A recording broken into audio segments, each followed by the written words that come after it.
এই পোর্ট দিয়ে আপনারা ভুটান, নেপাল, ইন্ডিয়া এগুলাতে ভিজিট করতে পারবেন। ভিসা না থাকার জন্য আমরা যেতে পারি নাই, ইমিগ্রেশন ক্রস করতে পারি নাই। মামা চাইছিল রোহিঙ্গা বলে চলে যেত, কিন্তু দেয় নাই।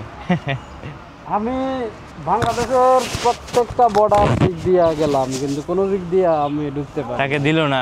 এখান থেকে শিলিগুড়ির দূরত্ব হচ্ছে 83 কিলোমিটার এবং দার্জিলিংয়ের দূরত্ব হচ্ছে 166 কিলোমিটার। তারপর আপনার এখান থেকে নেপাল যেতে পারবেন। নেপাল হচ্ছে 650 কিলোমিটার। এটি হচ্ছে লালমনিরহাট স্থলবন্দর, যেটি বুড়িমারি স্থলবন্দর হিসেবে আমরা চিনি। এই স্থলবন্দর দিয়ে অনেক ট্রাক, বাংলাদেশের ট্রাক ইন্ডিয়া যায় এবং ইন্ডিয়া থেকে বাংলাদেশে পণ্যবাহী ট্রাক আসে। এটি একটি আন্তর্জাতিক স্থলবন্দর। আপনারা অবশ্যই দেখতে পাচ্ছেন আমার পিছনে অনেকগুলো ট্রাক ইন্ডিয়া ঢোকার জন্য অপেক্ষা করতেছে, আবার ইন্ডিয়া থেকে অনেকগুলো ট্রাক বাংলাদেশে ঢোকার জন্য অপেক্ষা করতেছে। আর এখানে সকল স্থলবন্দরেই আপনাদের কাস্টমস রয়েছে।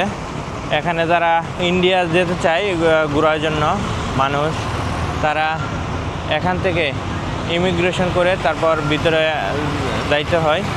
এখান থেকে আপনারা ইন্ডিয়া যাইতে চাইলে ইমিগ্রেশন করতে হবে। এটা হচ্ছে চেকপোস্ট।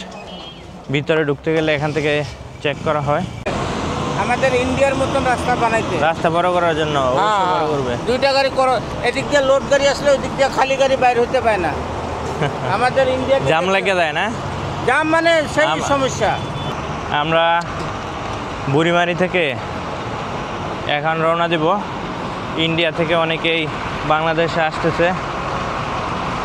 বাংলাদেশের এই জায়গাটা হচ্ছে বুড়িমারি, আর ওই পারটাকে বলে চ্যাংরাবান্ধা।